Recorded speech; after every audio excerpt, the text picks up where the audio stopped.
네, 안녕하세요. 저는 이번 ACC 아시아 창작 스튜디오 청년 작가 레지던시 전시를 총괄 기획한 조주현입니다.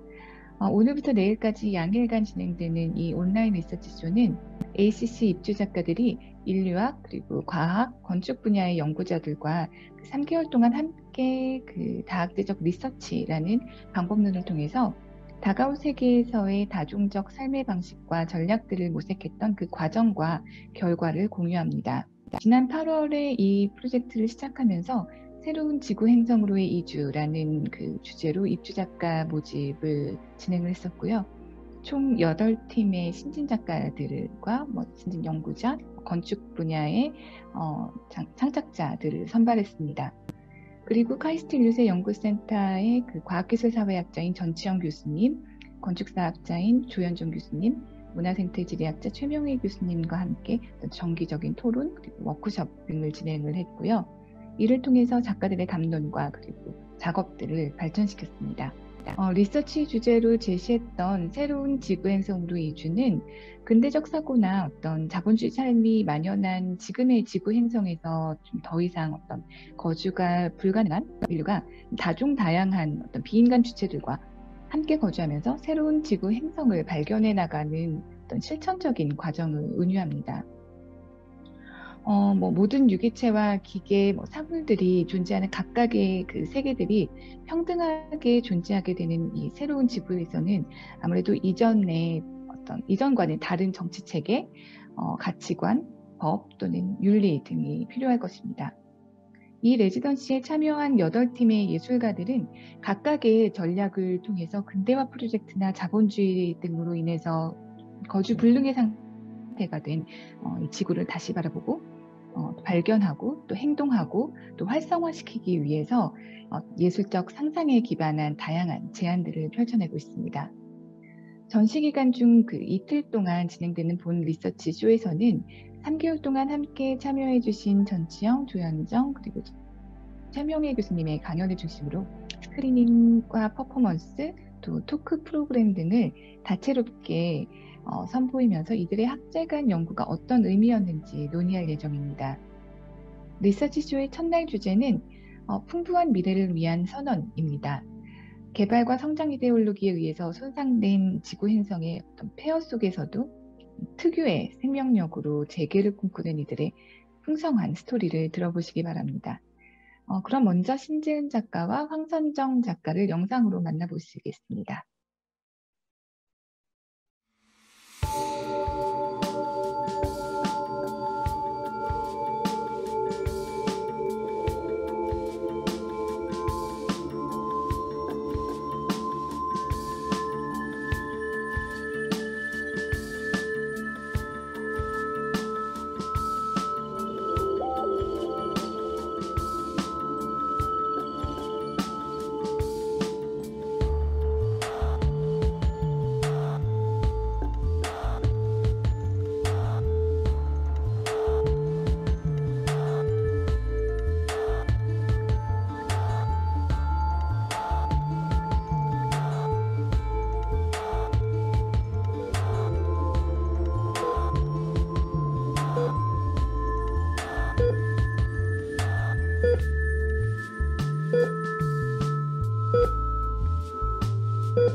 네, 안녕하세요. 저는 미디어 아트 작가 황선정입니다. 저는 인간과 자연 그리고 도시 기술의 영역에서 시간과 공간의 유형을 내고 그것들의 유기적인 연결성을 찾고 있는 작업을 지속해서 하고 있습니다. 이번 새로운 지구 행성으로의 이주 전시에서는 오랫동안 작업했던 균사체 연구를 바탕으로 하는 작업을 소개하려고 합니다. 저는 그 식물과 이런 균균 시스템과 나무들의 네트워크를 리서치하게 되었는데요. 이 1년이 넘는 긴 시간 동안 이 리서치를 하면서 그 균균 시스템에 대해서 되게 재밌는 지점을 많이 발견했어요. 식물들이 우드 와이드 웹이라는 시스템을 통해서 서로 연결되어 있고 그들의 공생관계가 있다는 점에서 영감을 받았습니다. 우리가 볼 수도 들을 수도 없는 이 유기적인 그 균사체들을 어떻게 하면 감각할 수 있을지를 고민하는 작업이기도 했어요. 이번 작업에서는 그 균균 시스템 자체를 인간과 어떻게 연결할 수 있을지에 대한 고민을 통해서 그 새로운 종을 만들어내고자 했습니다. 그 식물의 생체 신호가 저는 가장 리드미컬하다는 생각을 가지고 이 작업을 진행을 했는데 이 작업이 어떤 동적인 형태, 인간의 신체나 신진대사와 관련된 부분이 될 수도 있다고 생각을 했는데요. 이 균사체와 인간의 합성을 통해서 새로운 종과 새로운 행성에서의 그 어떤 상상력을 가지고 도시를 바라봐야 할지에 대한 작업을 진행했습니다.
이것은 지구를 지구로서 감각하는 일이다.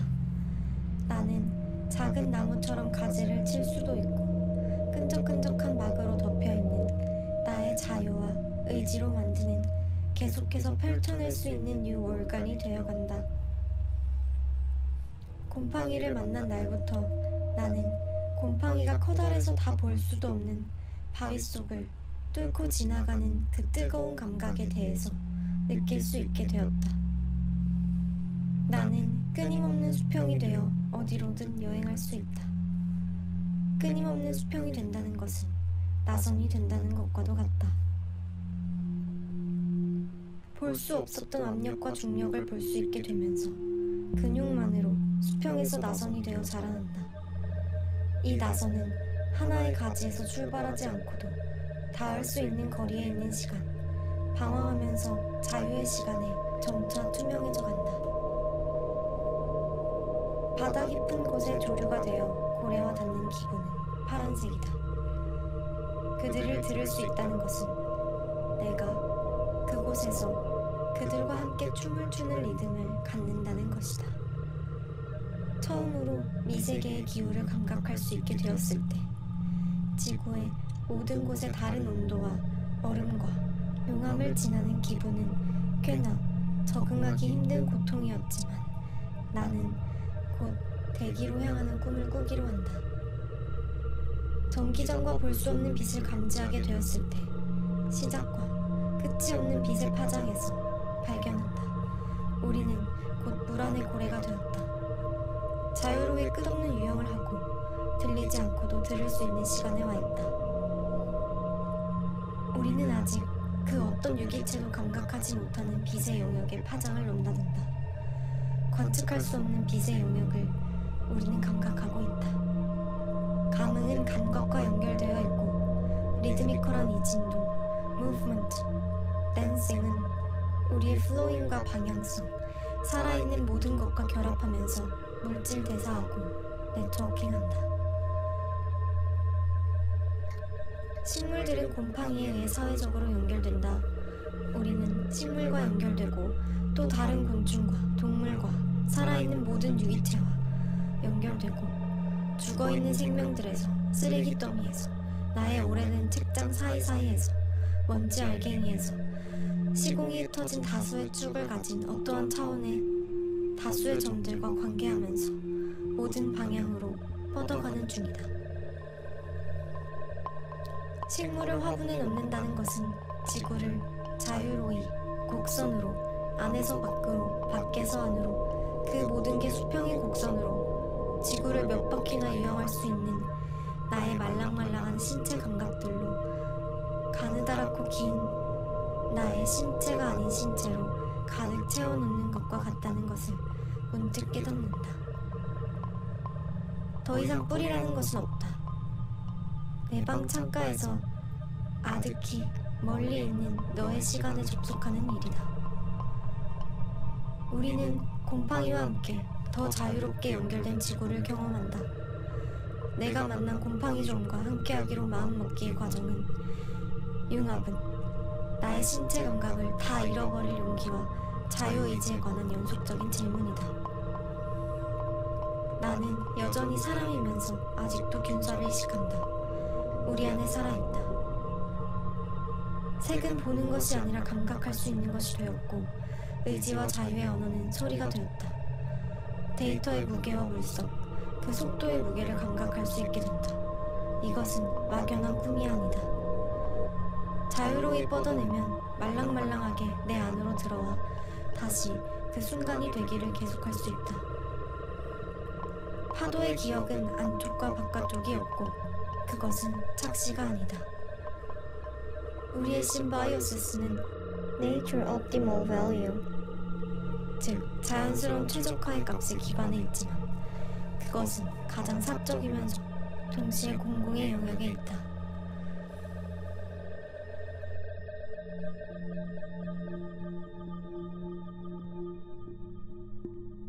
인간종이 함께 쌓아 올린 많은 지각과 땅 위의 네모, 세모, 동그라미의 영역들은 낭만의 시대와는 거리가 멀다.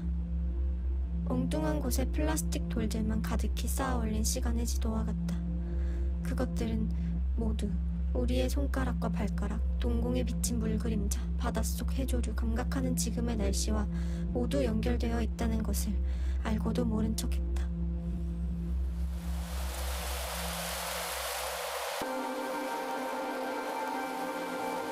더 빠른 속도로 살고 싶은 우리는 지금의 곰팡이와 만나 더 유연한 유기체가 되면서 더 빠른 속도로 살지 않아도 된다. 빠르고 느린 것의 속도가 더 이상 중요한 것이 되지 않는다. 우리는 더 이상 계속해서 땅과 건물, 집, 먹을 것, 패션, 그리고 돈, 주식 모두를 쌓아 올리지 않아도 되었다. 알프레스코 폴리티컬 쇼는 계속되고 다수는 리얼리티를 다루는 법을 잊었다. 인간종은 불확실성, 위기에 대응하고 살아남기 위해 끊임없이 이동과 정착을 반복해왔다. 그러나 우리는 수직으로 이동하며 또 하나의 고지를 점령할 필요가 없다. 이제 우리 사이의 가장 커다란 이동은 오직 에너지의 감각일 뿐. 나의 신체는 더 이상의 이동을 멈춘다. 정착, 자유와 해방, 그리고 의지, Nature Optimal Value, 심바이오시스의 시공을 용맹하는 감각이 자라난다. 이 시공을 탐험하고 자각하는 것은 이주의 경험이 아니다. 방황과 자유의지의 시간들의 종처이다. 계속해서 나는 어떤 것이 되어가면서 순환하고 나의 되기는 여기저기서 우리가 감흥할 만한 데이터를 생성해낸다. 기억은 점차 기억이나 간직하는 것과는 거리가 멀어지고 우주 시공의 데이터가 된다. 우리는 앞으로 계속해서 연결하기와 연결되기의 상태가 된다. 불러오기보다 되기가 더 빠르고 접속하기보다 함께의 시간이 더 최적하다. 재생하기의 의미는 만들기의 시간과 공존하기의 시간에 수평적으로 비례한다. 노동의 개념은 더 이상 신체의 몫이 아니라 욕망의 시간을 마주하는 시공의 에너지를 연결하는 일이었다. 우리는 탈중앙화되어 흐르는 신체 없는 신체를 가지고 있다. 식물과 우리는 동시에 모든 곳에서 조율할 수 있고 한 곳에서만 일어나는 일들은 결코 없다. 나의 작은 조각 감각으로만으로도 이 네트워크 전체를 재생한다. 우리에게는 작은 감각 하나로 다차원 시공에 연결된 워크 드라이브 항해를 하는 능력을 가지고 있다. 이주 없는 대화가 익숙해지는 시간이 되자 나는 바다에서 너를 만난다.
우리의 시작은 내가 감각하는 시공의 세계를 소화하는 것으로부터 시작된다.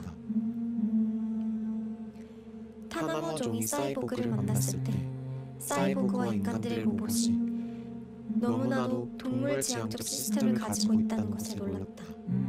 그것들은 흙과 바다, 공기와 대지가 품고 있는 궤적에 대한 동사적 상상력과 리듬의 세계에 관한 네트워크가 없는 타나 없는 춤 없는 타나 같은 것이었다.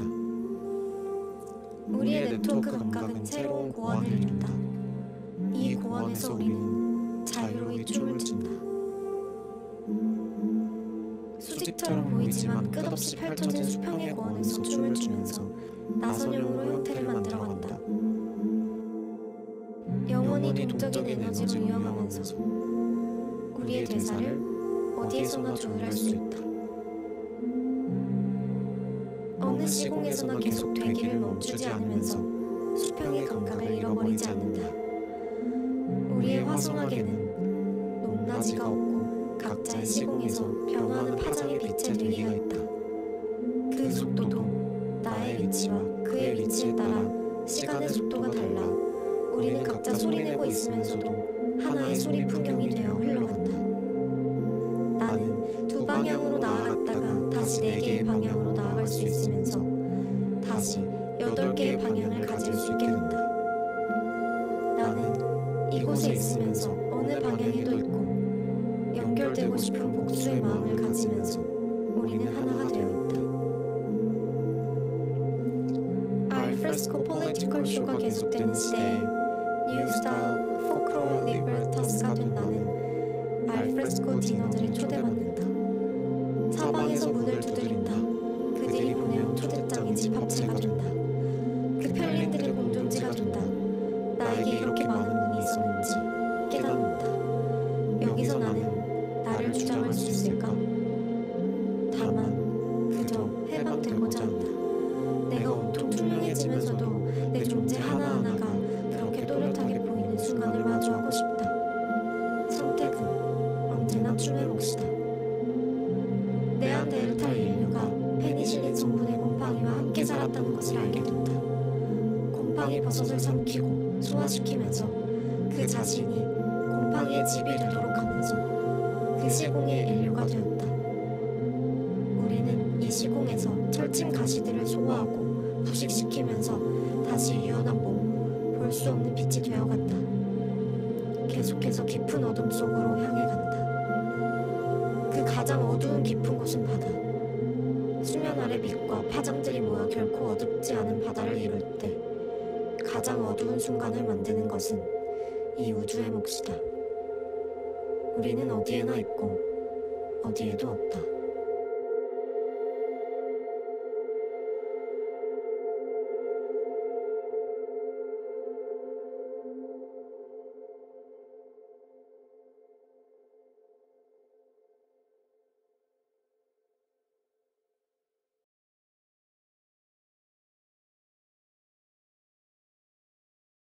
네, 두 분 영상 잘 봤습니다. 신재은 작가님은 트윈스라는 인간과 돼지가 유전적으로 매우 비슷한 종이라는 점에 착안해서 서로의 안구가 뒤바뀌는 흥미로운 상황을 가상의 시나리오로 썼는데요. 저희 이 전시 웹사이트나 또 ACC 전시장에서 직접 확인하실 수 있습니다. 또 황선정 작가님의 포엠 시네마는 그 땅속에서 대화하는 식물들의 그 뿌리곰팡이 네트워크에 대한 연구, 그리고 이를 오디오 비주얼 데이터로 시각화한 그 퍼포먼스 작업이었는데요. 전시장에서는 그 실제 식물과 유기적으로 연결된 디지털 알고리즘 그리고 사운드를 통해서 우리가 실제로는 보고 들을 수 없는 그 식물의 관계망을 감각적으로 매개하는 그런 설치 작업을 선보이고 있습니다. 신재은 황선정 작가의 작업은 인간 너머의 지리학과 그리고 정치 생태학의 접근법을 통해서 야생동물 보전 그리고 생태 관광, DMZ 보전을 연구하시는 카이스트의 최명희 교수님 연구와 서로 이렇게 영향을 주고받으면서 진행이 되었는데요. 바로 그러면 이어서 최명희 교수님의 강연 그 제야생화 인류세의 미래를 위한 실험을 들어보겠습니다. 예, 안녕하세요. 예, 저는 카이스트 인류세 연구센터에 있는 최명혜라고 합니다. 예, 저는 오늘 인간이 사라진 세상은 어떻게 될까라는 주제로 이야기를 해보려고 합니다. 제가 가져온 주제는 이제 제야생화라는 이야기인데요. 영어로 리와일딩이라고 하는데 이 제야생화가 이제 인간이 사라진 세상에 자연이 잠식해서 번성하는 그런 좀 어찌 보면은 공상과학적인 상상력을 바탕에 두고 있는 새로운 개념입니다. 그래서 저는 이제 제야생화가 어떤 개념인지 거기에 대해서 먼저 말씀을 드리고 몇 가지 사례들을 소개시켜 드린 다음에 제야생화가 우리가 인류세의 미래를 탐색하는데 갖는 의미에 대해서 이야기를 해보려고 합니다. 인류세는 지질학자와 지구 시스템 과학자들이 제안한 새로운 지질 시대의 이름입니다. 우리 지구가 50억 년 전에 시작을 해서 고생대, 중생대, 신생대를 거쳐서 저희는 지금 현재 이 신생대 4기 충적세, 홀로세라고 부르는 지질 시대를 살고 있습니다. 그런데 우리가 겪고 있는 이 시대의 환경 변화가 과거의 그 어떤 시대와 비교해서도 찾아볼 수 없었던 정도로 굉장히 큰 규모와 그리고 빠른 속도로 진행이 되고 있습니다. 그래서 이런 그 생태적인 변화를 담아내기 위해서 새로운 지질 개념이 필요하다라면서 이제 인류세라는 이름이 제기가 된 거죠. 근데 인류세는 보통 이야기를 하면은 이제 기후변화를 많이 생각을 하시는데 이런 것도 바로 인류세의 현장이라고 저는 생각을 합니다. 우리가 이제 자본을 축적하고 인류를 먹여 살리기 위해서 만든 자연을 길들이는 현장들이죠. 이렇게 단일 작물을 생산하는 그런 플랜테이션 농업이라든가 아니면 단일 품종의 가축을 생산해내는 이런 공장식 축산 같은 것들도 이제 인류세의 현장이라고 볼 수 있을 것 같습니다. 작물이 원래 가지고 있는 다양성을 줄이고 그리고 특정 작물이나 특정 품종에 집중해서 생산력을 비약적으로 늘리는 거죠. 그리고 이렇게 이제 인류가 자연을 길들이는 과정에는 특정 종을 축출해내는 것이 있습니다. 지금 이 사진은 보시면은 이게 20세기 전후에 북미에서 벌어졌던 늑대 사냥입니다. 이제 늑대를 인간 사회나 혹은 자연 세계를 위협하는 대상으로 새롭게 규정을 하고 굉장히 강도 높은 늑대 사냥을 실시를 해서 대부분의 늑대를 죽였습니다. 그래서 북미에서는 거의 늑대가 사실상 멸종을 하게 됩니다. 원래 늑대는 북미에서 가장 흔한 동물이었었거든요. 근데 이렇게 어떤 특정 종을 제거를 해서 우리가 머릿속에 있는 굉장히 완벽하고 이상적인 자연을 만들려고 하는 그런 열망이 우리에게 있습니다. 말하자면 이것을 약간 좀 순수한 자연, 특정 자연만 있는 그런 자연을 만들어내는 그런 일종의 근대적인 열망인데요. 이렇게 이런 굉장히 깨끗한 자연, 순수한 자연에 대한 열망은 일종의 마이크로 자연이라고 할 수 있는 우리 신체에서도 반복이 됩니다. 우리가 이제 미생물이 병을 일으킬 수 있다는 사실을 발견한 게 19세기인데 그 뒤로 19세기와 20세기 중반까지에 걸쳐서 굉장히 강도 높은 멸균 작업, 항균 작업이 실시가 되죠. 그래서 우리가 이런 제품들을 동원을 해서 집안에 있는 균을 모두 쓸고 닦고 없앴죠. 그리고 신체도 마찬가지인데 우리 몸에 뭐 기생충도 있고 미생물도 많고 유해균도 있고 그런데 이제 그런 것들을 몰아냈죠. 기생충 같은 경우는 지금 이 40대 이상이신 분들은 기억을 하시겠지만 이제 우리나라 국민들이 60년대, 70년대만 해도 굉장히 기생충이 많았습니다. 그런데 이 기생충 이제 검사를 하고 그리고 이제 약을 투여하고 이렇게 하면서 우리나라가 30년 만에 세계보건기구가 인정하는 기생충 퇴치 성공 국가가 됩니다. 그리고 기생충만이 아니라 항생제도 굉장히 많이 사용하죠. 좀 아프면은 이제 항생제를 사용해서 모든 균을 몰아냄으로써 다시 이제 균이 없는 신체를 만들어내는 이제 그런 형태의 작업들을 많이 반복을 해왔습니다. 그런데 제가 오늘 말씀드리려는 제야생화는 이런 근대적인 방식과는 상당히 구별되는 좀 새로운 자연에 대한 상상과 전략을 보여주고 있습니다. 이제 제야생화는 굉장히 큰 틀에서 생태적인 과정과 작용의 자생력에 초점을 맞춘 새로운 보존 전략이라고 얘기를 할 수 있을 텐데요.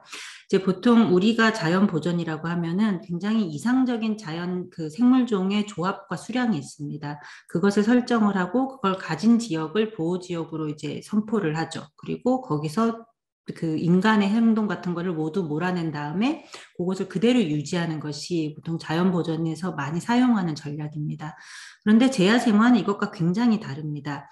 그것보다는 그냥 이제 자연에게 복원할 수 있는 힘을 이제 북돋워 주는 것이 제야생화입니다. 이 제야생화라는 아이디어는 90년대 초반에 미국에서 환경운동가 데이비드 포어맨이라는 사람과 보건생물학자였던 마이클 사울이 처음 제안을 했습니다. 이 사람들은 이제 머릿속에 좀 제야생화가 되어서 이 그림에서 보시는 것처럼 야생동물이 뛰어노는 그런 북미 대륙에 대한 약간 낭만적인 비전을 가지고 있었던 것 같습니다. 그리고 이 제야생화가 2000년대 중반부터 유럽에서 굉장히 활발히 논의가 됩니다. 그래서 지금 그 이제 리와일딩 유럽이라는 단체가 있는데 거기서 이제 여러 가지 파일럿 프로젝트들을 하고 있습니다. 그래서 영국, 네덜란드, 포르투갈, 라트비아 뭐 이런 지역들에서 지금 한 70여 개 프로젝트가 진행이 되고 있습니다. 이 제야생화는 대체로 이제 간척지나 숲이나 자연공원이나 버려진 농경지나 산업단지 이런 것처럼 인간에 의해서 만들어지거나 간섭된 생태계를 대상으로 합니다. 이 제야생화의 궁극적인 목적은 이 훼손 지역을 복원해서 인간의 도움이 없어도 스스로 생존하는 그런 역동적인 생태계를 만들어가는 겁니다. 그래 이를 위해 가지고는 초기 단계에서 어느 정도의 개입이 필요합니다. 그래서 이제 제야 생활을 하시는 분들은 컨트롤드 디컨트롤링이라는 표현을 쓰십니다. 그러니까 컨트롤하지 않기 위해서 컨트롤을 하는 거죠. 일종의 그런 형태 내버려 두기를 위해 통한 복원 이런 형태로 이제 진행이 되고 있습니다. 그러면 이제 몇 가지 대표적인 제야 생화의 방식을 말씀을 드려보겠습니다. 먼저 트로픽 리와일딩이라고 하는데 영양 단계 제야 생화가 있습니다. 이제 이 지역 생태계에 보면은 이제 핵심 종들이 빠져 있을 때가 있습니다. 이 핵심 종은 뭐냐면 가지고 있는 사이즈에 비해서 생태계에서 미치는 영향이 큰 종들을 말합니다. 보통은 이 생태계 먹이 그물에 이제 최상위에 있는 포식자들이 되는 경우가 많은데요. 이 대형 포식자가 생태계 균형에 열쇠를 쥐고 있다고 보고 이 대형 포식자의 개체수를 조절을 함으로써 그 효과가 이제 생태계 먹이 그물의 하향식으로 단계적으로 나타나도록 하는 겁니다. 그래서 이 영양 제야 생화의 가장 대표적인 사례가 미국의 옐로스톤 국립공원의 회색 늑대 재도입입니다. 미국의 다른 지역과 마찬가지로 옐로스톤 국립공원에도 늑대가 굉장히 많았었는데 이제 늑대 사냥을 통해서 거의 없어졌죠. 멸종 상태에 이르면서 늑대 바로 아래 단계에 있는 이제 차상위 포식자인 이 엘크나 사슴 같은 것들이 개체수가 굉장히 많이 늘었습니다. 그러면서 이 종들이 그 관목이나 초본류들을 다 갉아먹으면서 생태계가 상당히 훼손된 모습을 보였습니다. 그래서 미국 국립공원이 95년에 회색 늑대 한 무리를 이 옐로스톤 국립공원에 풀어놓습니다. 그렇게 함으로써 이제 효과를 기대를 했는데 실제로 늑대를 풀어놓은 뒤에 늑대가 엘크를 잡아먹으면서 이 엘크 수가 반토막이 났습니다. 그러면서 이 아래 단계에 있던 관목류나 초본류들이 다시 이제 그 포식자가 없으니까 회복이 되기 시작을 하는 거죠.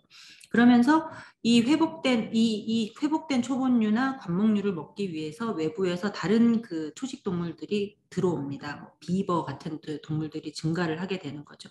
이렇게 이제 회색늑대 개체수를 조절을 하면서 그동안 교란되었었던 생태계 먹이 사슬을 다시 바로 잡고 이렇게 그 생태계의 복원을 시도를 한 것입니다.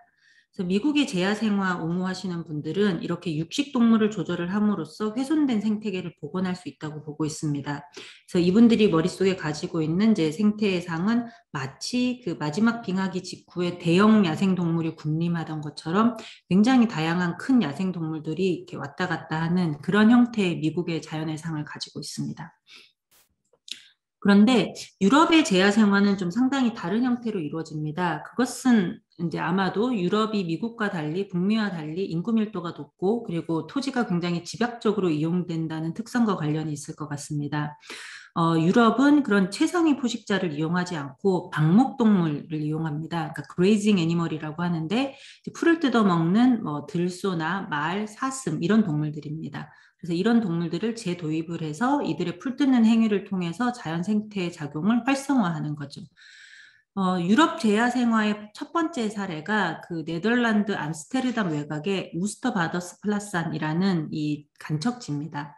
이 간척지가 1968년에 원래 산업용지 목적으로 조성이 되었는데 그 이후에 제대로 이제 사용처를 찾지 못한 채 버려져 있었습니다. 그런데 80년대부터 보니까 이 버려진 간척지에 좀 희귀한 조류라든가 야생동물들이 찾아오기 시작하는 겁니다. 그러면서 이제 네덜란드 당국에서 이 지역을 자연을 복원을 해야 되겠다고 이제 계획을 세우고 보건생물학자인 프란츠 베라에게 이 작업을 맡겼습니다.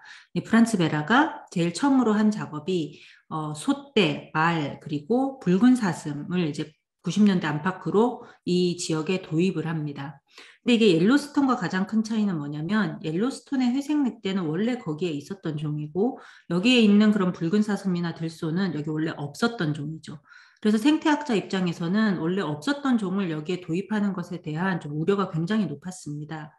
그렇지만 베라가 이 프로젝트를 꾸준히 진행을 했는데 베라 입장에서는 이들 그 풀 뜯는 동물들이 이제 이들의 풀 뜯는 행위를 통해서 곤충을 불러들일 수가 있고 또 소형 초식동물을 불러들이고 또 소형 초식동물을 또 대형 초식동물 또 이들을 먹기 위한 육식동물까지 이렇게 연쇄적으로 동물들을 이렇게 이런 그 먹이 그물을 만들어낼 수 있다고 생각을 한 겁니다. 그러니까 없었던 먹이 그물을 방목동물을 통해서 만들어내는 거죠. 그러면서 이 베라에게 이런 그 소라든가 말이라든가 사슴들은 이제 이런 생태 복원 과정을 이제 촉진하는 일종의 기술자, 에이전트의 역할을 이제 갖게 되는 거죠. 그런데 이것과 약간 달리 분쟁이나 재난으로 인간 간섭이 일정 기간 불가피하게 차단되면서 자연이 복원되는 일종의 수동적인 재야생화의 경우들도 우리가 볼 수가 있습니다. 이 대표적인 사례가 그 사상 최악의 원전 사고가 발생했던 체르노빌입니다. 체르노빌이 이제 1986년에 그 원자력 발전소 폭파 사고가 있었고, 그리고 주민들을 모두 소개를 했죠. 그리고 이 지역 전체가 이제 방사능 위험 때문에 봉쇄가 되면서 30년 넘게 버려진 곳이 되었습니다. 그런데 이 지역에 야생물이 출현하는 것 같은 이제 생각이 들었던 우크라이나 연구진이 2004년에 여기에 이제 유럽식 제야생화의 그 포맷대로 그 말 30마리 정도를 풀어놓습니다. 그리고 원격 감시 카메라를 이용해서 이렇게 촬영을 해봤더니 지금 이 오른쪽 사진에 보시는 것처럼 이런 다양한 야생동물이 촬영이 되었습니다. 그 방사능이 오염이 됐는데 지금도 여전히 오염되어 있는데 그럼에도 불구하고 이 풀과 나무들은 이제 복원이 된 거죠. 그러면서 현재 체르노빌에서는 유럽 전역에서 볼 수 있는 야생동물을 모두 다 볼 수 있습니다. 뭐 늑대도 있고 갈색곰까지 나타나고 있습니다. 그러면서 이제 우크라이나 정부가 몇 년 전에 체르노빌 일대를 체르노빌 방사능 및 생태계 보호구역으로 지정을 합니다. 방사능 지역이면서 동시에 이제 생태계 보호구역이라는 약간 좀 그 아이러니한 상황이 벌어진 거죠. 그런 이제 재난 지역뿐만 아니라 유럽의 많은 이제 버려진 농경지나 철수한 산업단지에도 자연이 다시 복원되는 모습들을 많이 확인을 할 수가 있습니다. 지금 이 오른쪽에 있는 사진은 우리나라 사진작가 조춘만 씨가 독일 펠클링엔이라는 지역에서 찍은 사진입니다.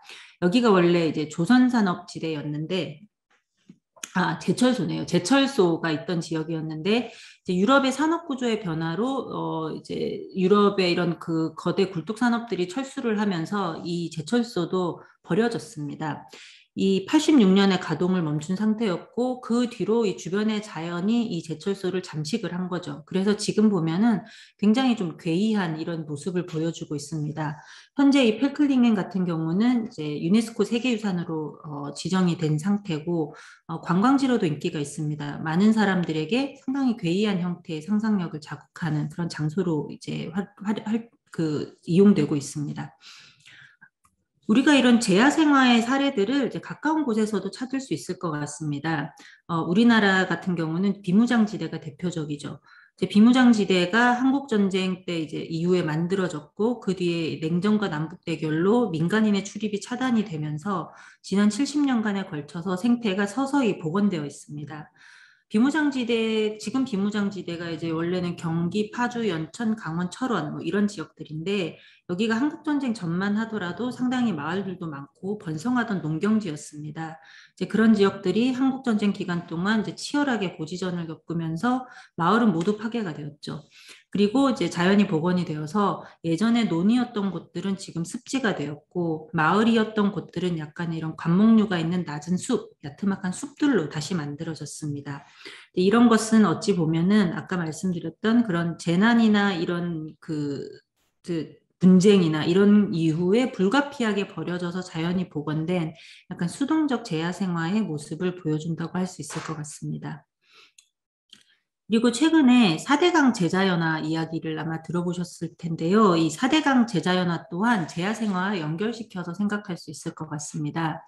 이 4대강 살리기 사업으로 4대강이 이렇게 댐으로 분절이 되면서 거대한 호수들로 바뀌었죠.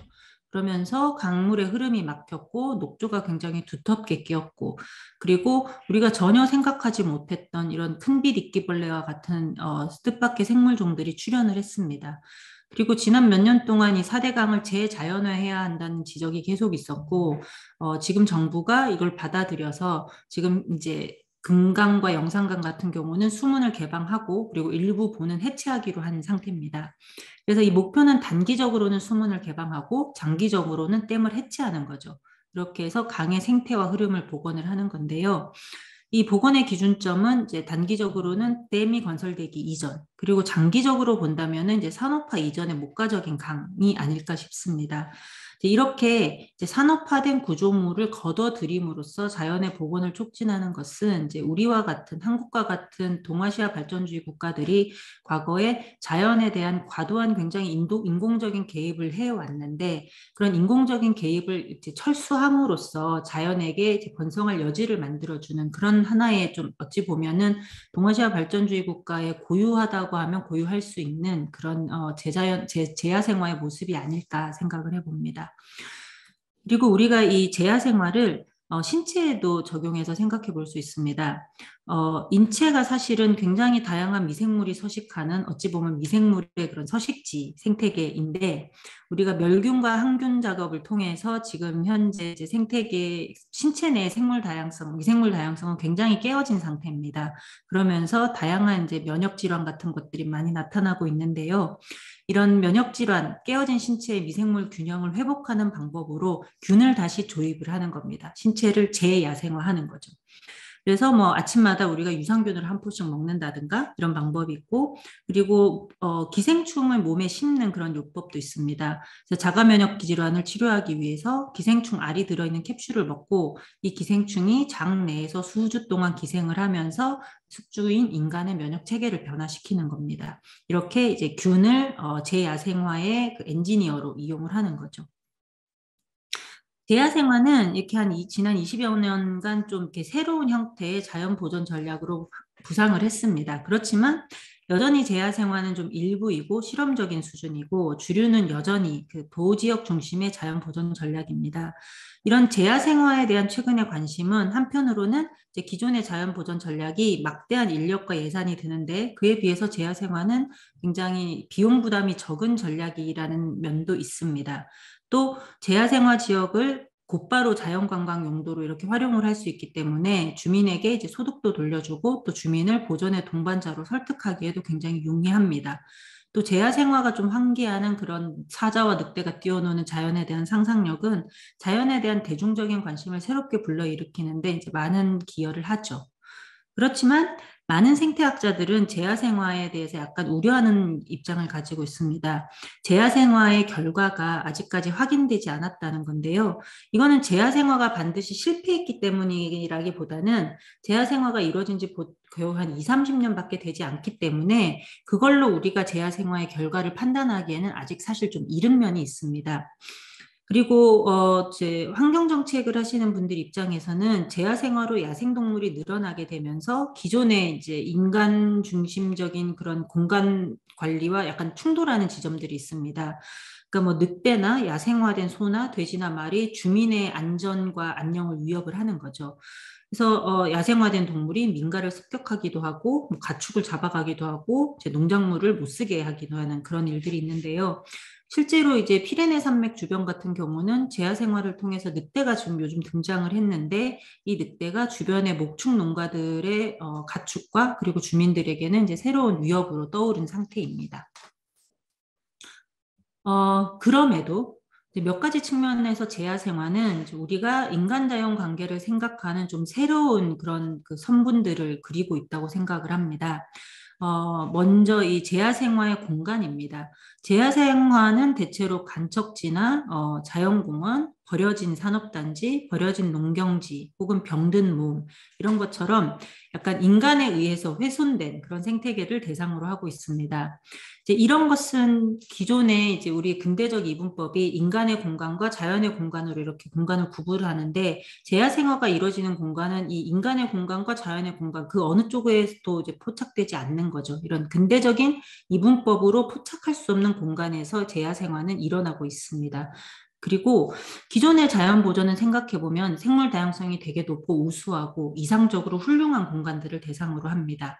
그러나 제야생화는 이미 손상되고 훼손되고 못 쓰게 된 이런 공간들을 대상을 하고 있습니다. 그러면 이것은 이제 어찌 생각을 해보면은 지금 최근에 인류세 논의들을 보면은 이제 현재를 이미 손상된 행성, 지구는 손상된 행성이고 현재는 폐허이고 그리고 일종의 약간 불타버린 경관이고 이렇게 보는 견해들이 있는데 이런 것들과 약간 맥락을 같이 한다고 볼 수 있을 것 같습니다. 그리고 두 번째는 이제 제야생화에서 이제 비인간을 생각하는 방식입니다. 제야생화에 사용되는 이런 들소라든가 아니면 오른쪽에 보시는 것 같은 이런 유산균은 이 훼손된 지역과 신체를 복원하는 결정적인 역할을 하는 파트너입니다. 기술자이죠. 기술자들이고 이들을 우리가 파트너로 이제 초대함으로써 이런 제야생화가 과정이 촉진이 되게 됩니다. 이것은 우리가 근대적으로 자연을 관리하고 통제를 해왔던 것과 상당히 다릅니다. 우리가 이제 동물들이 여기에 있어야 되고 이들을 벗어나면 안 되고 이런 식으로 통제를 해왔는데 제야생화에서는 이들은 인간의 파트너고 그리고 우리가 개입하는 목적은 이들의 생태와 습성이 번성하도록 하는 거죠. 원래 타고난 생태와 습성을 활력과 에너지를 최대한으로 발휘하도록 하는 것이 개입의 이제 중요한 목표잖아요. 그러다 보면은 이런 것은 이제 근대적인 자연 보존에서 자연이 인간의 경제적인 이익이나 혹은 뭐 사회적인 안전이나 이런 것들을 위한 통제 대상이었던 것과 굉장히 다르죠. 그리고 마지막으로 시간적인 측면에서 제야생화는 또 이렇게 기존의 자연 보존과 다릅니다.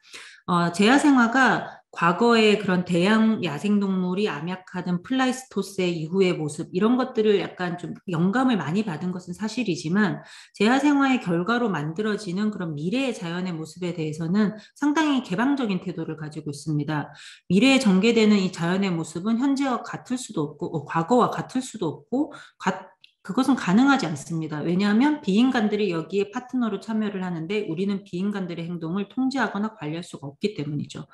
그러면서 이런 측면에서 제야생화는 미래에 대해서 상당히 열린 태도를 가지고 있는 미래지향적인 보전이라고 생각을 할 수 있을 것 같습니다. 이제 이것은 통상의 자연 보전에서 과거가 굉장히 인간의 손이 닿지 않았던 그 과거가 이상적이고 우리가 이 과거를 재창조해야 한다 하고 이걸 유지해야 하는 그런 형태의 이제 자연 보전이 가지고 있는 일반적인 시간성과는 상당히 다르다고 볼 수 있습니다. 이렇게 제야생화는 인간과 자연관계를 생각하는 조금 다른 서사들을 보여주고 있습니다. 늑대를 재도입해서 끊어진 먹이사슬을 잇고 그리고 다양한 생물종들의 번성을 꾀하고 그리고 방목동물을 도입해서 생태 프로세스를 이렇게 활성화시키는 이런 노력들은 늑대나 소나 뭐 유산균이나 이런 것들을 이제 이런 자연 보전이나 이제 복원에 있어서 파트너로 보는 거죠. 이들을 중심에 놓는 일종의 새로운 전략이라고 할 수 있습니다.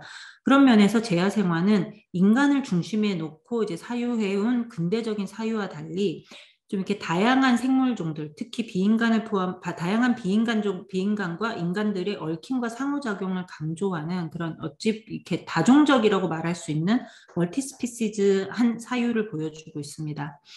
우리가 늑대가 사라진 자연, 미생물이 사라진 신체, 이렇게 인간 중심적인 사유와 실천으로 만들어진 자연과 인체를 인류세라고 얘기를 한다면 이 비인간의 행위와 활력과 이런 것들을 통해서 만들어지는 미래에 대해서 굉장히 열린 태도로 접근을 하고자 하는 제야생화는 인간 중심주의를 넘어서 우리가 인류세를 헤쳐나가는 하나의 방법을 제시해 준다고 할 수 있을 것 같습니다. 마지막으로 저는 이 제야생화가 어쩌면 우리가 인류세에서 희망을 이야기하는 한 가지 지점이 될 수 있지 않을까라고 생각을 합니다. 인류세에 대한 기존의 논의들이 보면은 파국이라든가 멸종, 행성적 위기 이런 굉장히 디스토피아적이고 웅장한 수사들로 많이 이제 점철이 돼 있습니다. 그렇지만 인류학자 안나칭이 이런 이야기를 했는데 손상된 행성은 재난이죠. 그렇지만 재난으로 위기에 처하는 것은 우리가 당연하게 여기고 추구해온 성장, 발전, 근대 이런 것들입니다. 인간과 비인간의 삶 그 자체는 재난 이후에도 계속됩니다. 우리가 체르노빌의 사례를 생각해 보던가 아니면 허리케인 카트리나라든가 그리고 지금의 이 코로나 상황이라든가 이런 폐허 속에서도 야생동물은 생육하고 번성하고 삶은 이어지고 그리고 조금 다른 형태이지만 우리의 꿈과 희망들은 계속 펼쳐지는 것을 볼 수가 있습니다. 이런 면에서 인류세는 단지 종식과 절멸의 서사만이 아니라 폐허 속에서 생성되는 어쩌면 재기와 그리고 풍성함의 스토리이기도 할 것이라고 생각이 듭니다. 현재의 시공간을 훼손된 것으로 보고 인간과 비인간의 협력을 통해서 이를 복원하고자 하는 제야생화는 이런 면에서 인류세에 대한 또 다른 좀 우울한 예언이 아니라 우리가 파국 이후에도 계속되는 그 다종적인 삶, 멀티시즈 라이프의 풍성함을 탐색하는 그런 하나의 시도가 될 수 있을 거라고 생각을 합니다. 제가 마지막으로 이 활생이라는 책이 있는데요. 이게 이제 조지 몬비오라는 영국의 저널리스트가 이제 유명한 제야생화 옹호자인데 이 사람이 제야생화에 대해서 쓴 이제 베스트셀러입니다. 이 책이 최근에 이제 한국에도 활생이라는 제목으로 번역이 되었는데 여기서 한 대목을 읽는 것으로 마무리하도록 하겠습니다. 가장 중요한 것은 희망을 말한다는 것이다.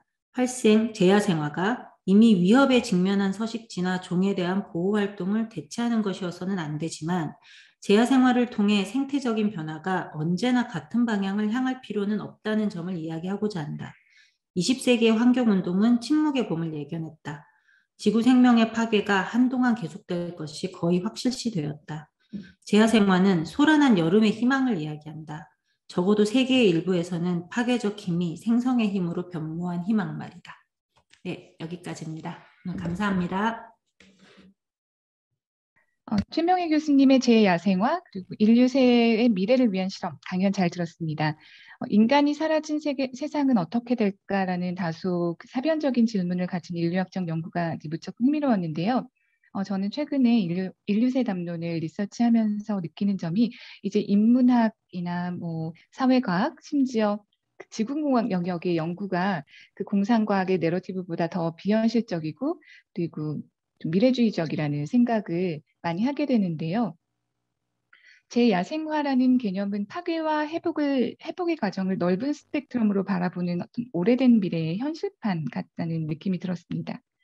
자연을 환경뿐 아니라 그리고 인간의 신체도 자연의 일부로 바라보는 관점도 흥미로웠고 그 다가올 세계의 새로운 에이전트로 그 비인간 주체들의 행위, 활력을 통해서 미래의 지구 행성에서 벌어질 다중적인 그 삶에 대한 다양한 서사를 생각해 볼 수 있었습니다. 저희가 3개월 동안 그 몇 차례의 워크숍을 통해서 최명희 교수님께서 그 재야생화에 대한 최근의 동향과 그리고 사유를 소개해 주셨고 이에 대해 몇몇 작가님들이 자신들의 주제와 연관지어서 작업을 발전시켰는데 이번 토크에서는 그중 장은아 신진연구자님의 그 리서치 프로젝트에 대해서 최명희 교수님과 함께 이야기를 나눠보고자 합니다. 이번에 그 입주 작가를 시각예술가 이외에 그 건축이나 신진 연구자 등 다양한 장르에서 선정을 했는데 장은하님의 경우는 최근에 그 석사 논문으로 비인간으로서의 외래종과 주권이라는 연구를 했습니다. 그리고 이번 입주에서 한국의 황소개구리와 대만의 아프리카 대왕 달팽이를 통해서 식량 자원으로 전락한 그 비인간의 위치를 확인하고 또 재정립할 수 있는 가능성에 대해서 그리고 생태 정치학적 관점에서 인간 비인간이 공존할 수 있는 어떤 새로운 대안 가능성을 탐구하는 것을 목표로 이번 레지던시에 참여하셨는데요.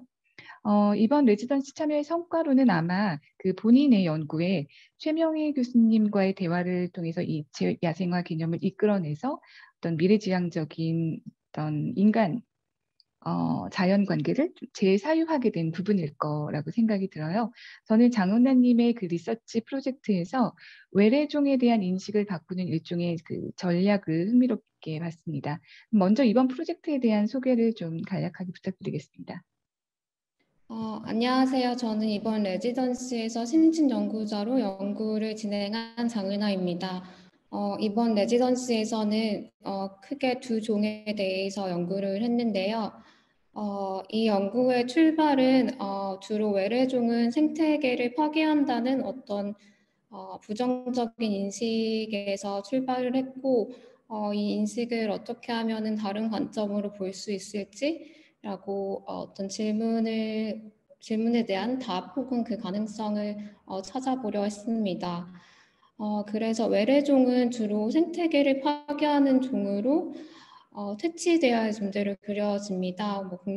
국내에서 대표적인 예로 황소개구리가 있었고 그리고 대만의 경우에는 아프리칸 대왕 땅 달팽이가 있어서 그 두 종에 대해서 연구를 했습니다. 그래서 이번 레지던시 워크숍을 통해서 최명희 교수님께서 소개해 주신 어떤 재야생화 개념에 대해서 흥미를 가지게 되었는데요. 그 흥미를 가지게 된 것은 처음에는 그 재야생화 논의에 있어서의 어떤 복원의 시점이었습니다. 외래종의 경우에는 역사를 거슬러 올라가다 보면 외래종과 토종이라는 그 경계가 어떤 인간이 설정한 어떤 허구적인 경계일 수도 있다고 생각을 하고 있고요. 그렇다면 재야생화 논의에서는 그 복원의 기점은 언제로 하고 있을지 라는 어떤 논의에서 그리고 외래종과 토종이라는 어떤 그 경계의 시점, 만들어진 시점에 대해서 어떤 실마리를 찾을 수 있지 않을까라고 해서 그 재야생화에 대한 논문들을 읽기 시작했습니다. 그래서 그 논문들을 읽으면서 어떤 시간성 문제도 재밌었지만 더 흥미로웠던 지점은 그 자연과 인간을 분리해서 인간의 개입을 최소화한다는 점을 목표로 한다는 점이었습니다. 그래서 더 궁금했던 점은 자연을 복원한다는 어떤 그런 맥락 아래에서 왜 여전히 인간종은 자연과 분리된 존재로 여겨지고 있는지 그리고 분리되지 않은 채 여러 종이 공존할 수 있을지에 대해서 질문을 가지게 되었고 구체적으로 기존의 연구와 연관지어서 외래종은 과연 어떤 방식으로 인간종과 공존을 할 수 있을지에 대해서 질문을 하며 이번 연구를 진행을 하게 되었습니다. 그래서 연구 결과물은 총 3가지로 제 소논문과 연구 연계 영상 그리고 대만 작가 영상을 그렇게 구성을 했습니다. 그래서 제 야생화 논의로 돌아가서 체르노빌이나 DMZ 사례처럼 인간의 개입이 철저히 제한된 공간이 아니라 어떤 하천이나 냇가, 강가처럼 우리가 흔히 지나치는 공간, 활동을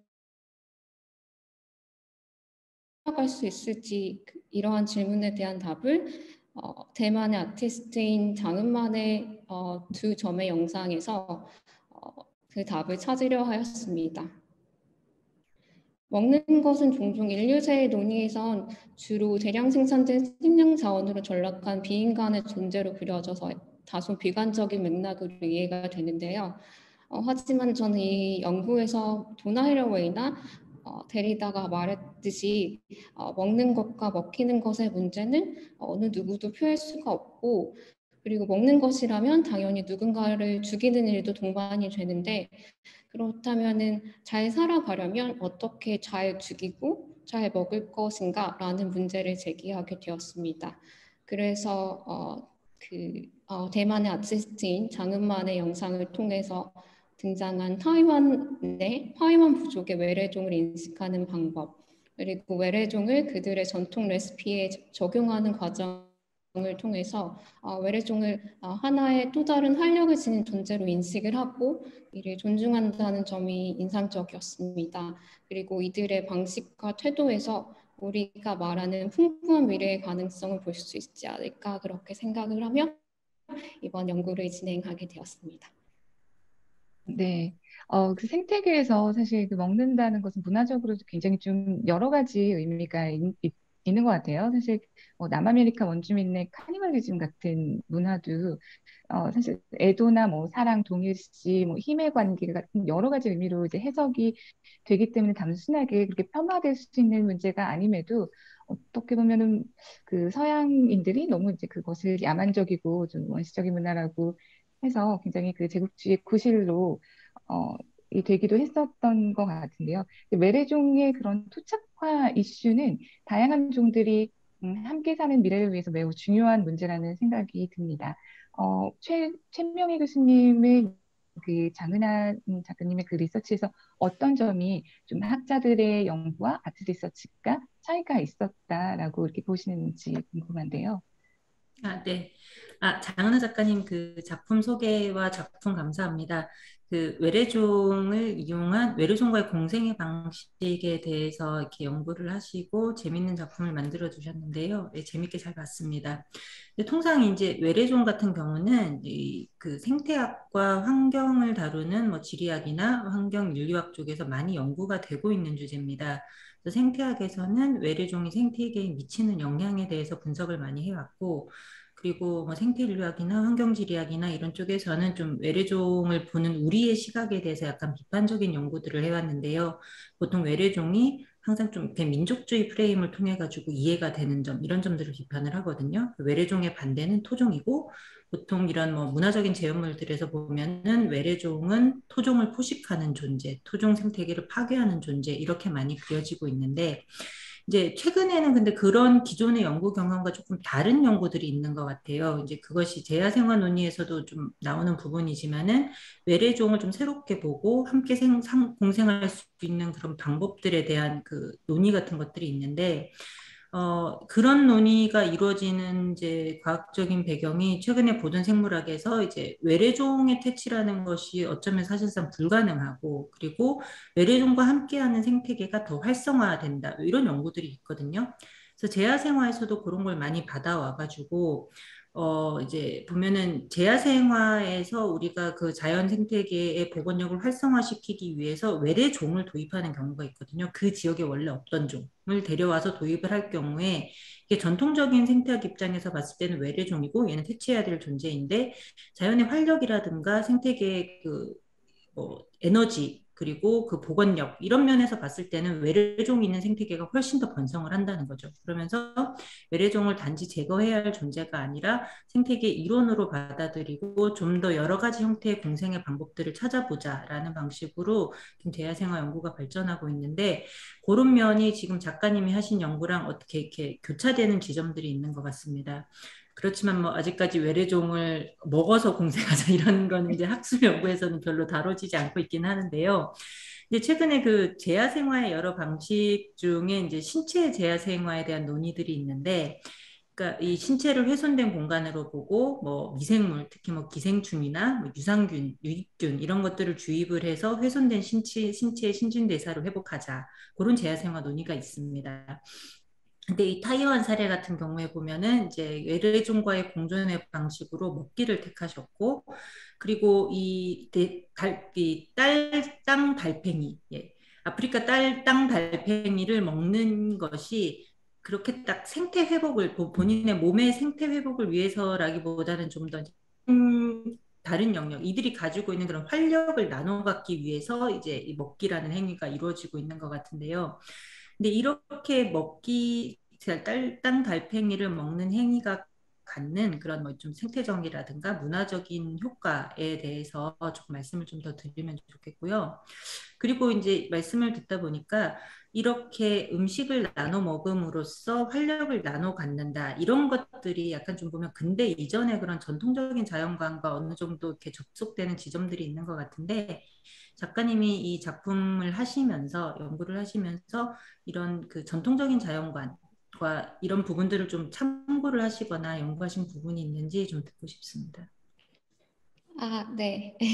질문 감사드립니다.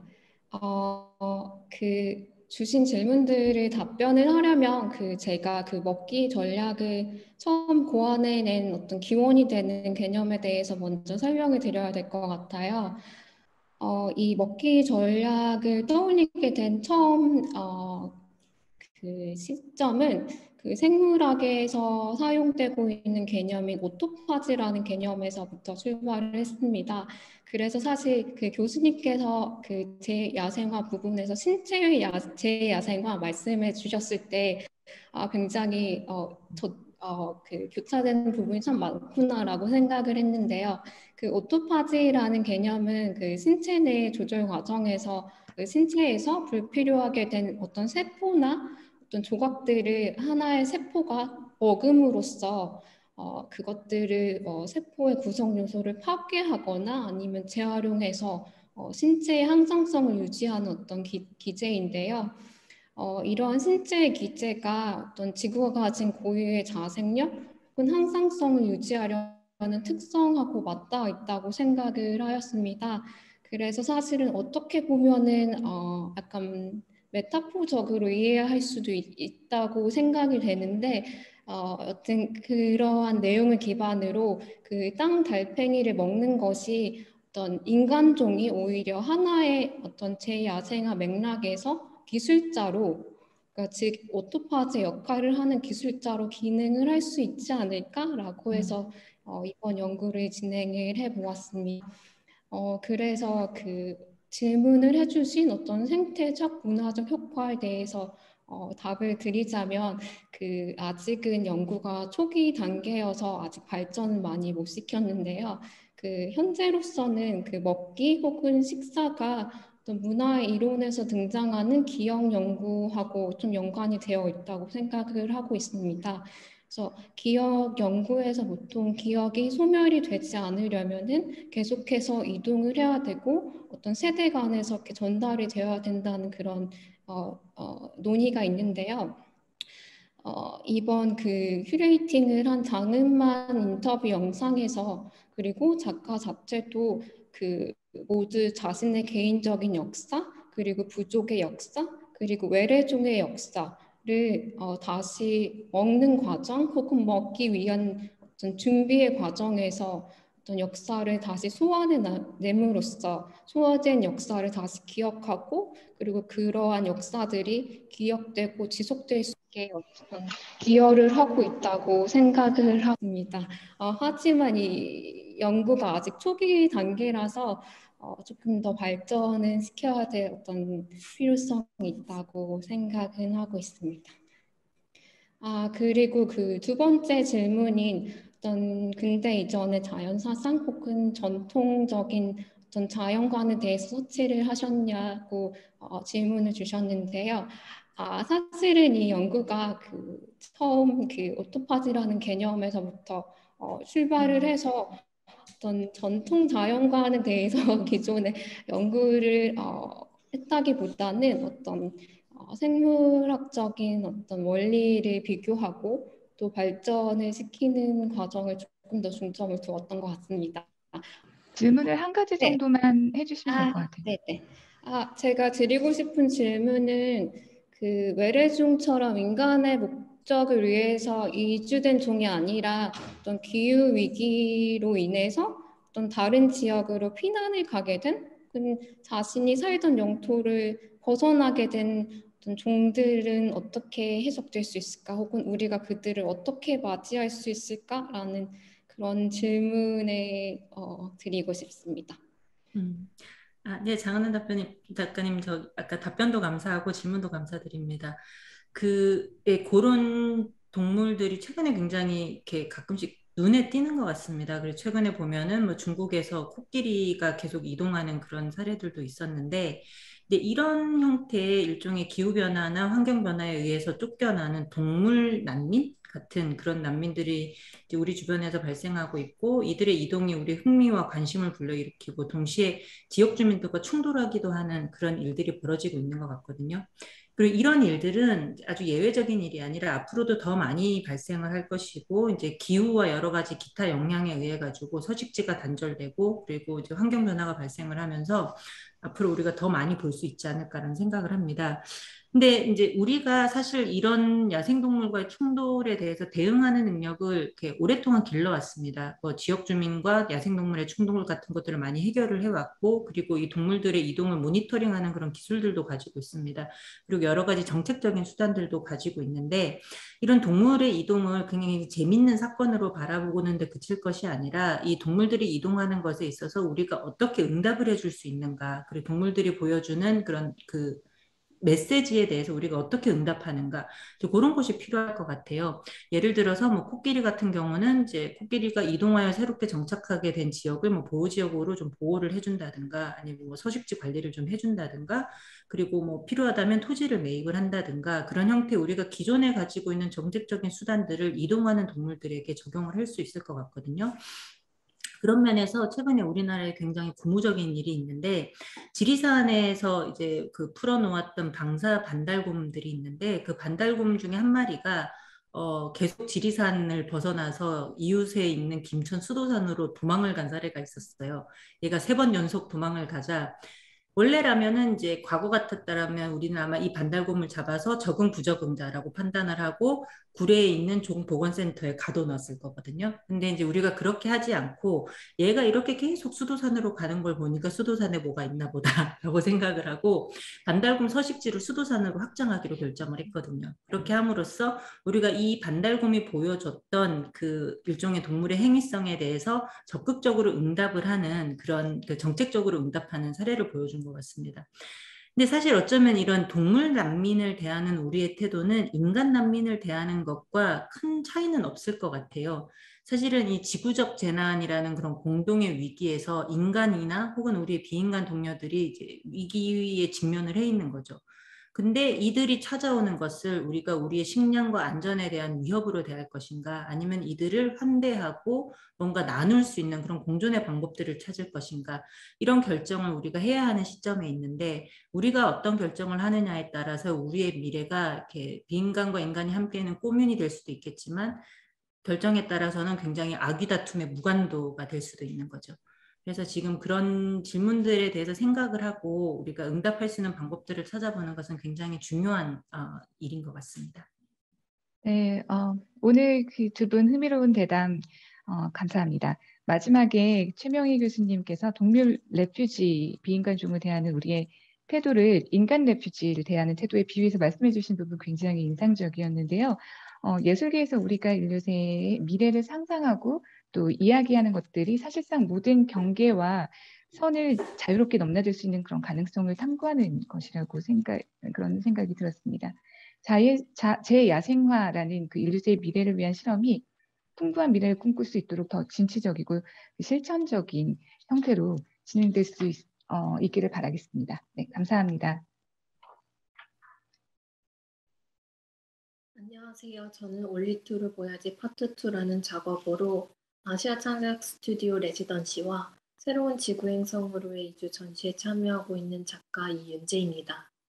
올리트루 보야지 파트 2는 두 사람의 양쪽 각막 형태를 본뜬 카메라 렌즈 필터를 이용하여 촬영한 영상을 기반으로 한 복합 매체 설치 작품으로서 개인 고유의 신체 경험을 기술을 통해 재현하여 각자 다른 각막 형태를 가짐으로 인해 발생하는 시각 경험의 미세한 차이를 비교, 관찰합니다.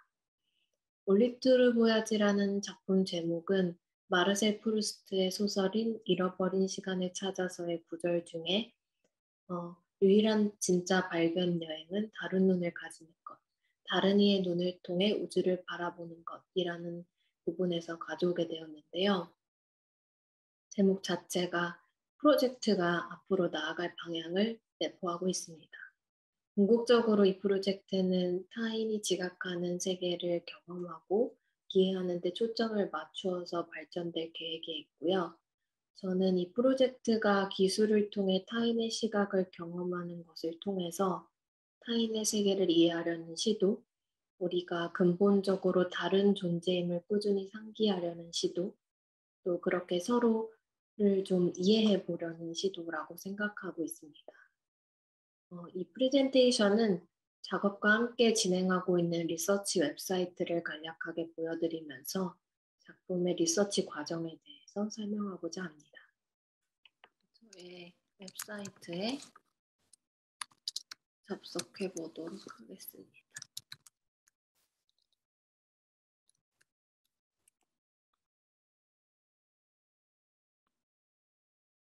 이 웹사이트가 저의 그동안의 리서치 기록을 정리한 거고요. 처음 이 프로젝트의 시작에 대해 좀 설명드리자면 저는 어렸을 때부터 안경을 썼는데 특히 저녁에 한강을 건너서 집으로 돌아오는 학원 버스 안에서 안경을 벗고 야경을 보는 거를 되게 좋아했어요. 하지만 뭔가 세상에 안경 쓰는 사람은 많고 다들 비슷한 걸 보겠거니라고 생각해서 저의 이 특별했던 취미생활을 당시엔 별로 그렇게 특별하게 여기진 않았습니다. 그러다 여기 제가 인스타그램에도 올렸었는데 2018년도에 어느 날 우연히 되게 어두웠던 밤에 그날도 안경을 벗고 이제 길을 걸어가고 있었는데 온 세계가 갑자기 이렇게 평면으로 보이는 것 같은 경험을 하게 됐어요. 이제 자동차 불빛이 이제 가까워지거나 멀어지고 있음을 이제 머리로는 알고 있는데 사실 보이는 것은 다 불빛의 어떤 상하 좌우 이동밖에 없었거든요. 그래서 이 경험이 저에게 뭔가 굉장히 좀 충격이 컸고 그 다음날 바로 이제 친구한테 이 경험에 대해서 뭔가 이야기를 하게 돼요. 근데 친구가 제가 말하는 거에 대해서 전혀 이해를 하지 못하더라고요. 그 친구도 되게 높은 도수의 안경을 끼는 친구였는데도 불구하고 그래서 서로 뭔가 그래서 너는 어떻게 보는 건데 이렇게 궁금해하다가 각자 좀 서로가 보는 걸 이해해 보려고 그때 저희가 앉아있던 카페에 전구의 광원을 어떻게 보이는지 그려봤어요. 근데 그 형태가 좀 차이가 있는 거예요. 그때 뭔가 처음 알게 됐죠. 우리가 보는 것이 모두 좀 다를 수 있구나. 그리고 이 미세하게 다른 시각 정보의 차이가 어떤 각자의 세상을 만드는데도 관여하겠구나. 이런 생각을 하게 됐습니다.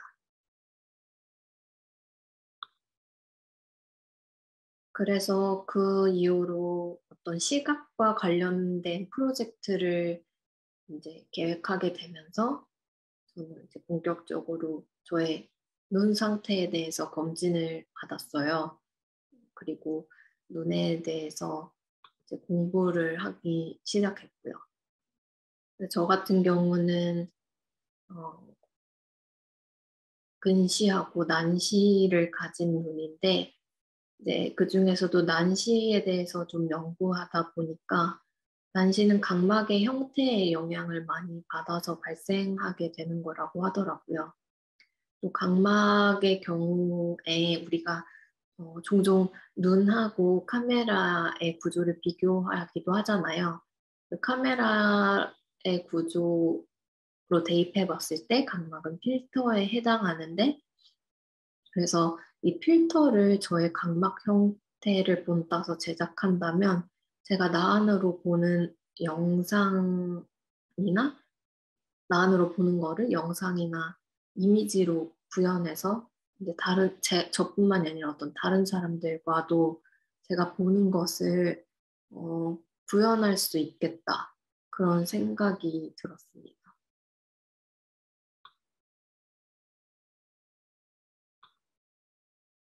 처음에는 그렇게 마냥 좀 그런 상상을 했었고, 구체적으로 어떻게 이거를 실현시킬 수 있을지 잘 몰랐어요. 그리고 이게 가능한 것인지도 몰랐고, 그래서 뭔가 테스트를 진행했는데요. 처음에는 이런 투명한 필름이나 또 이렇게 플라스틱 방구를 이제 열을 가해서 좀 울퉁불퉁하게 만들어서 그걸 이제 카메라 앞에 이렇게 필터처럼 붙여놓고 사진을 찍어보는 테스트를 하기도 했습니다.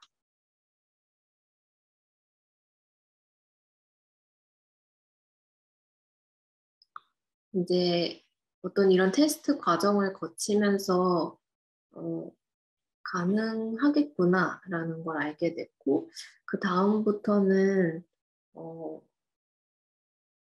안과학, 의학계에서 쓰는 논문을 많이 찾아봤어요. 실제 안과에서 안구의 형태 일부분을 어떤 물체로 제작한 사례들을 좀 많이 찾아봤고요. 그래서 그것뿐만 아니라 각막 데이터를 얻고 가공을 할 수 있는 방법들에 대해서도 이제 리서치를 했습니다. 주로 논문을 통해서 많은 정보를 얻었고, 그 과정에서 제가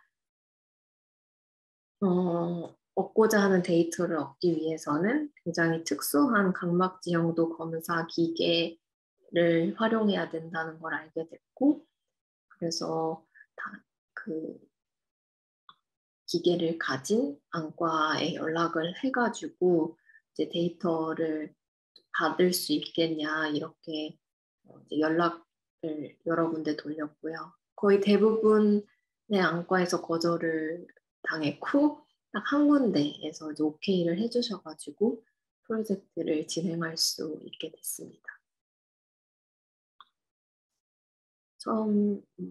그래서 사실 이게 데이터를 처음 받았을 때 제가 굉장히 낯설어가지고 어떻게 정리를 해야 될지 잘 몰랐었어요. 근데 어쨌든 이 엑셀에서 이제 가공하는 과정이 필요했는데, 이 과정이 필요했던 간단한 이유는 사실 이 기계가 사용하는 좌표 체계와 이 데이터를 나중에 3D 모델링을 시켜줄 프로그램이 사용하는 좌표 체계가 서로 달랐어가지고 그걸 엑셀상에서 이렇게 좀 변환해주는 과정이 필요했습니다. 그래서 본의 아니게 엑셀 공부도 좀 하게 됐고요. 원하는 대로 파일을 정리해서 이렇게 3D 모델링을 시작할 수 있었습니다. 어떻게 데이터가 있으니까 저는 3D 모델링에 대한 경험이 있어서 모델링 자체는 사실 그렇게는 어렵지 않았어요. 근데 다양한 제작 방식을 찾고 있었는데 어찌됐던 이건 필터고 이제 뭔가 상을 촬영해야 되기 때문에 굉장히 투명하게 제작이 되어야 해가지고 제작 방식이 어쨌든 가능했지만 제작 장비가 생각보다 많이 비싸가지고 당시에 되게 좀 어려움을 겪고 있었습니다.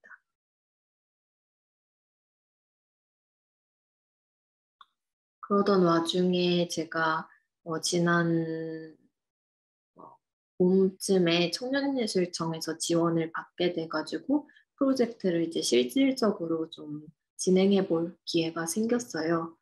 그래서 아까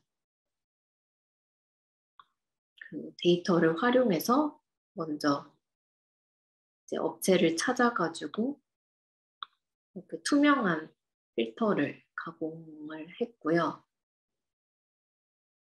이거를 가지고 이제 야간에 이렇게 카메라 2대를 형광대 위에 브라켓을 이용해서 카메라 2대를 나란히 설치해가지고 이제 촬영을 진행했습니다. 이때는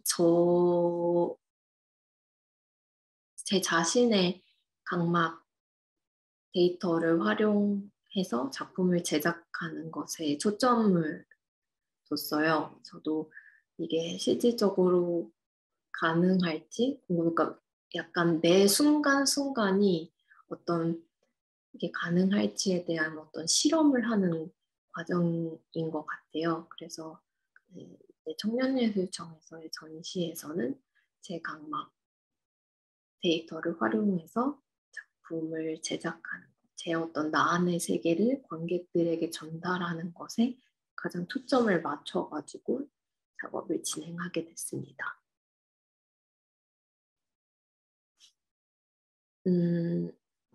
이게 제가 병원에서 시력 검사를 받을 때 대략 이런 느낌이라고 볼 수 있을 것 같아요. 그때 카메라로 영상을 촬영하는 것뿐만 아니라 이렇게 시력 검사 차트도 한번 촬영을 해봤었고요.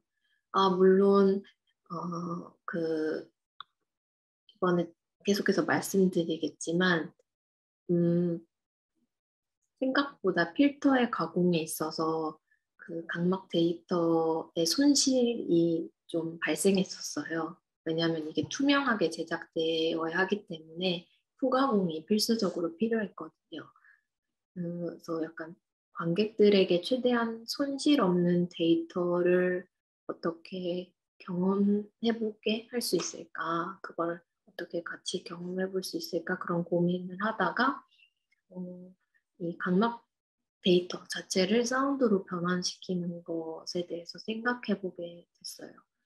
아이러니하게도 이 전체 설치 작업에서 가장 오차 없이 정확하게 어떤 데이터를 전달하고 있는 건 소리밖에 없습니다. 시각적인 모든 것은 뭔가 왜곡되고 오류가 발생하고 어떤 결함이 있는 상태로 관객에게 전달되게 돼요.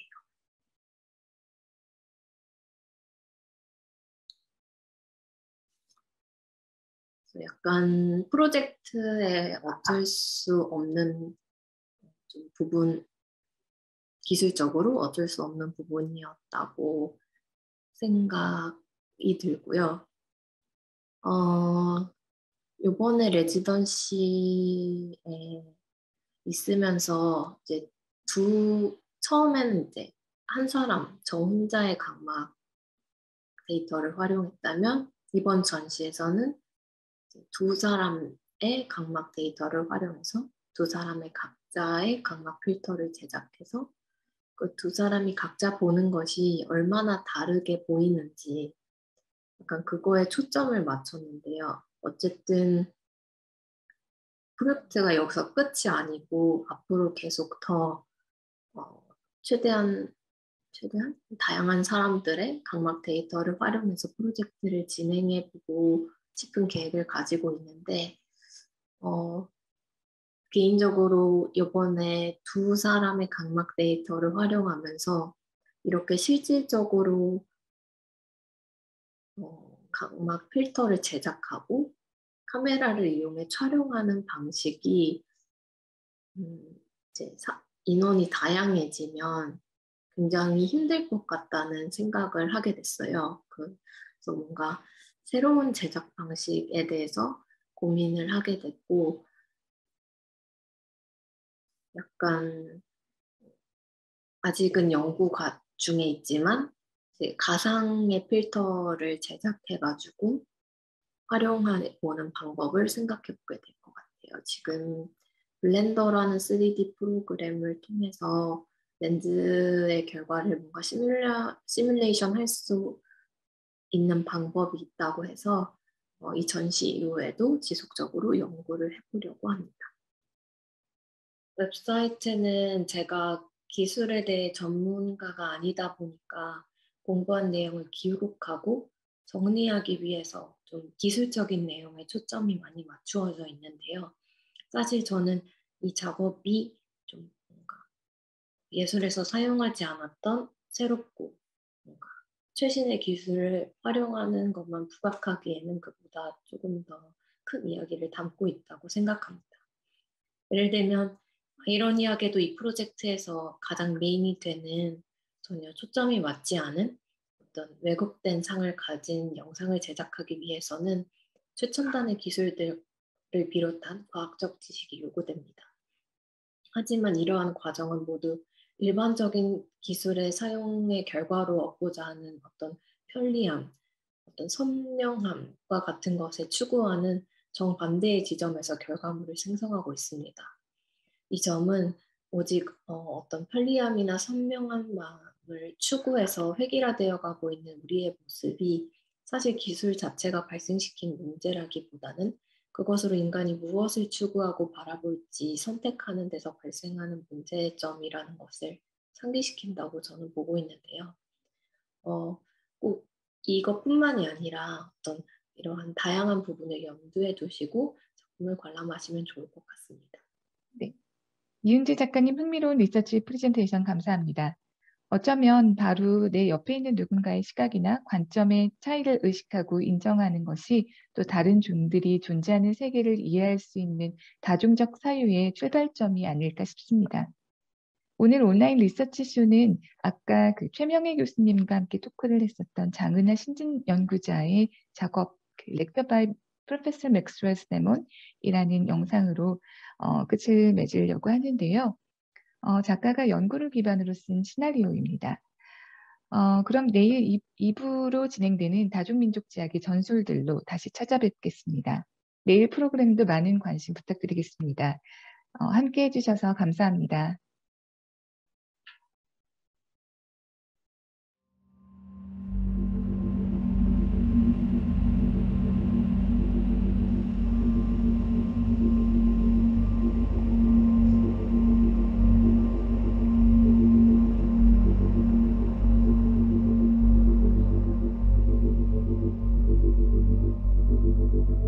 Today, in this lecture, I will discuss invasive species and the concept of meeting other species well.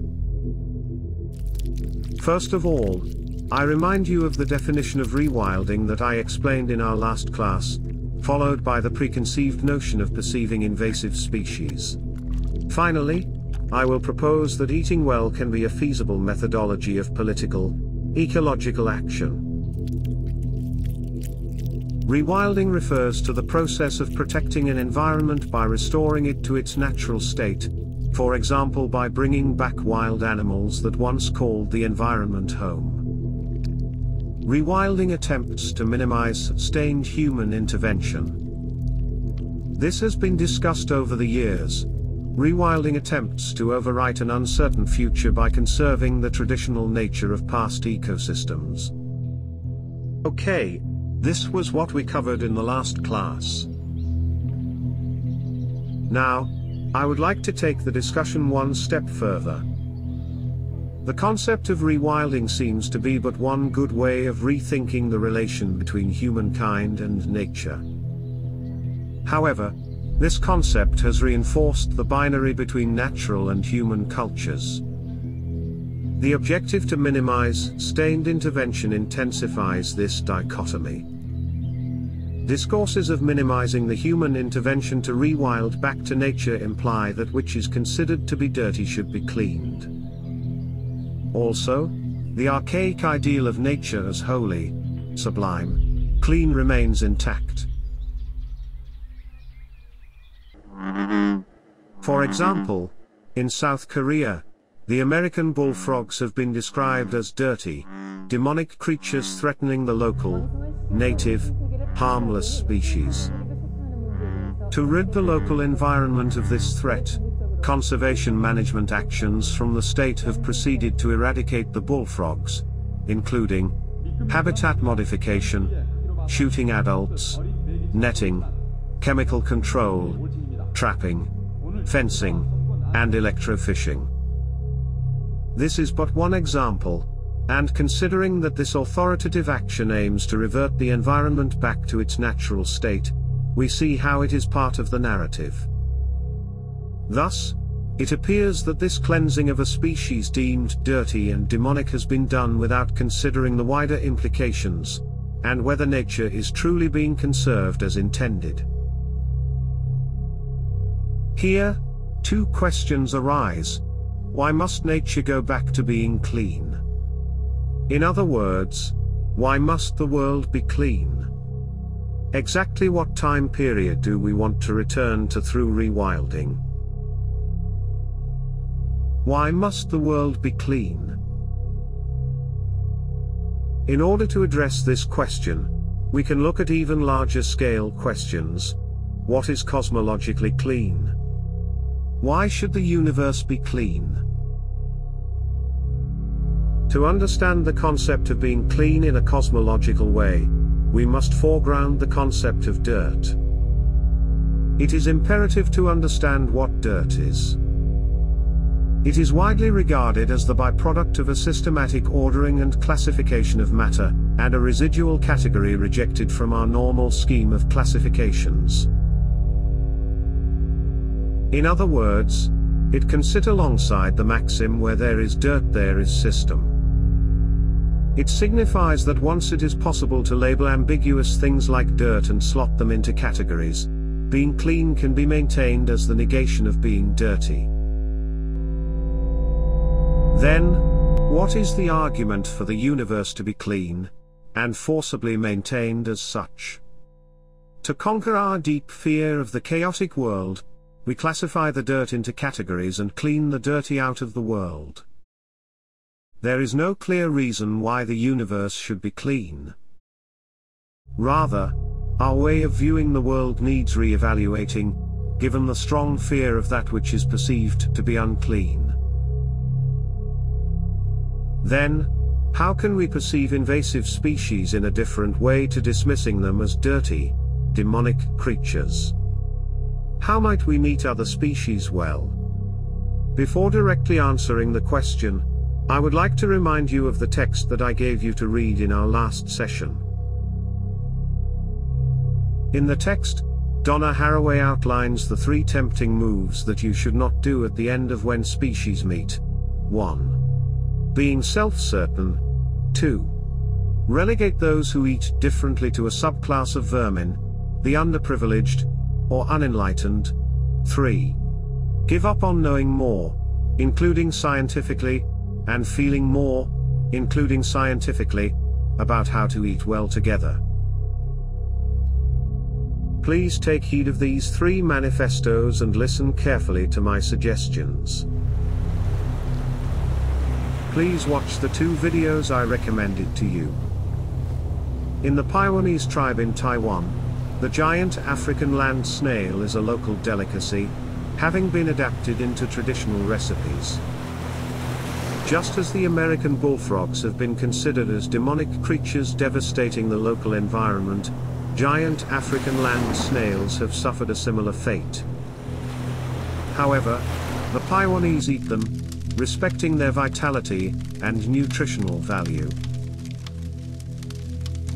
At this point, I wish to explore how the consumption of invasive species is wedded to notions of assemblage. This notion differentiates from Anna Singh's Matsutake mushroom, and Bruno Latour's worm, invasive species can be differentiated from collaborative survival, an unvarying inherited impulse, or intelligent improvisations, because they were imported intentionally, as opposed to naturally, in order to produce more benefits under capitalism, as part of the regime to modernize the agricultural region.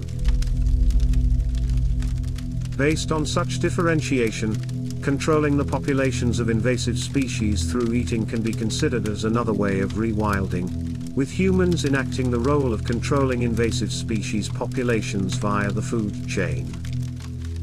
Perhaps it doesn't fit perfectly into the definition of rewilding. Clearly, rather than the original suggestion of minimizing human intervention, what we are seeing here is rewilding as a direct result of human intervention. Despite this, could we argue that this would not be part of rewilding if we consider that the concept of rewilding aims to foster a self-sustaining and dynamic ecosystem by restoring ecological processes? Of course, there is still work to be done to blur the dichotomy between human and non-humans. But it is successful in moving us away from the notion of a clean, sublime nature. Back to the explanation of eating as a way of rewilding. Eating may be a mechanism that bears similarities with symbiogenesis, or endosymbiotic theory rather than collaboration, or an action impulse by an inherent characteristic. However, eating invasive species are differentiated from symbiogenesis, wherein actual eating is involved. In this sense of being compatible with two actants, they resonate with the purpose of continuity of homeostasis in Gaia, body. To be more specific, eating invasive species is a method of maintaining homeostasis in Gaia and body, respectively. As Jane Bennett states, eating is something that encounters within a body belonging to the self or the other. In this encounter, the invasive species that used to be a mere product or a destructive, intrusive, violent or immoral species is transformed into a powerful agent that presents a more horizontal representation of the relation between human and non-human actants. It reveals the swarm of activity subsisting below and within bodies and recalcitrant things, a vitality obscured by our conceptual habit of separating the worlds in organic matter and organic life. In other words, eating invasive species can be viewed as a process of becoming in the sense of vibrant materiality. As a conclusion, I would like to argue that eating can be a gentle gesture towards living together well with other species rather than the careless genocide of the invasive species. In other words, becoming one by eating would be more productive and useful than merely cleaning the world. Moreover, you might suggest that eating invasive species is not a feasible solution, as eating is another way of affirming human domination over non-humans. To be more specific, eating is associated with not only the hierarchy between the eater and the eaten but also with the behavior of killing and being killed. For example, hunting the snails as the Paiwanese do seems rather irrational, because hunting, killing and eating reinforces the hierarchy. In this respect, I would like to close today's class by quoting Donna Haraway's When Species Meet. This brings today's lecture to a close. I guess this may leave you with more questions. I realize I have not given you the explanation to the second question. When is the specific time that rewilding aims for? I will continue this discourse in the next lecture.